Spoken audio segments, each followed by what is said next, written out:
So today I want to talk to you about 7 gingers I think you should grow, and one that I am growing but you really shouldn't. So we'll start off here with the galangal, or Alpinia galanga. This is an edible root one that has a very spicy aromatic flavor. It's used a lot in Thai cooking. It's very similar to the normal ginger you get, it's just amped up a bit.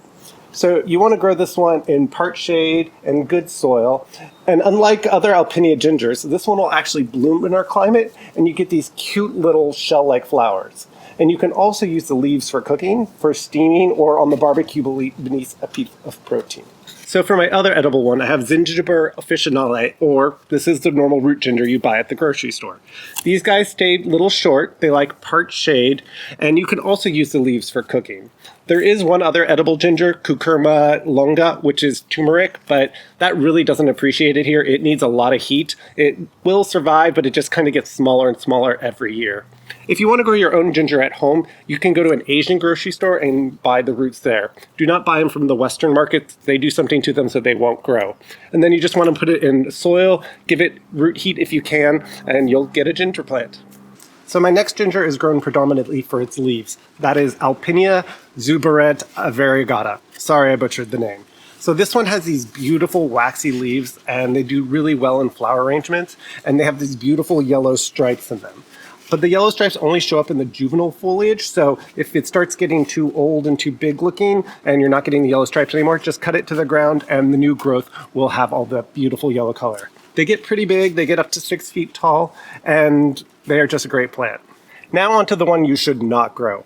I'm Gardener Coo, this here is Nacho, and this is Hedychium densiflorum, and you do not want to grow this. It's from the Himalayas, so it has a really short season. It comes up for maybe 3 months, and then it's just poof, gone. And the flowers are very insignificant and just not worth it at all. It's a piece of trash. I'm probably going to shovel prune it any day now. One of my gingers that's already gone dormant is Roscoa purpurea that I really do love. It's a Himalayan ginger that is worth it. It's a dwarfy, it only gets about 1 foot tall, and it has these beautiful purple flowers that come in succession, each day a new flower.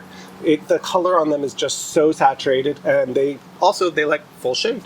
And now onto the backbone of my tropical garden, my blooming Hedychiums. But if you're liking this video, please hit like and subscribe. So my absolute favorite ginger lily is this yellow one here, Hedychium flavescens. It has this beautiful fragrance that just permeates the air, and it just suffuses the garden. It's so wonderful. They get about 4 to 6 feet tall. They like regular soil, and they can handle clay even. And they have, on these flowers, if you pick them, you can suck the back like a honeysuckle and you get a little drop of nectar. My next one is Hedychium coccineum, this beauty right here. I bought this for Clicky's mom way back when, and then she gave me a cutting back, and I've been growing it ever since.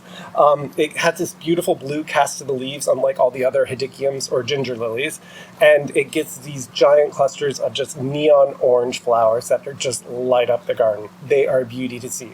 This one is the largest of all the Hedychiums. This one gets 6 to 8 feet tall, so you usually want to put this one at the back of a bed.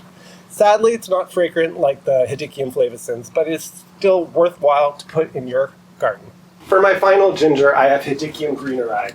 This has beautiful bronze leaves and it has these beautiful orange flowers. It's also called the red butterfly ginger. You want to grow this one in good soil, and you want to give it part sun to full sun. And you definitely want to give all of these gingers regular water. I'm Gardener Coo, this is Nacho, and go get your hands dirty.